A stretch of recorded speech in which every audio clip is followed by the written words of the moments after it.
Как най-бързо може да се стигне до Интерекспо център? Тази кола е премиерна за 2012 година. Тя развива над 200 км в час. Мотоциклетистът има предимството да е на две колела. Дрифтерът не му отстъпва по маневреност. Ако и това ви се струва бавно, вижте следващите кадри.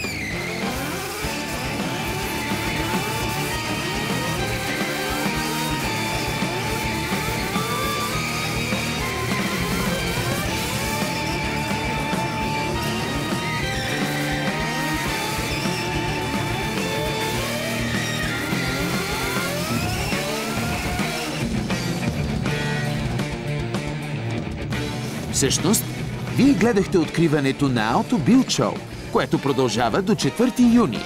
А най-удобният начин да се стигне до Интерекспо център е метрото. То спира пред главния вход.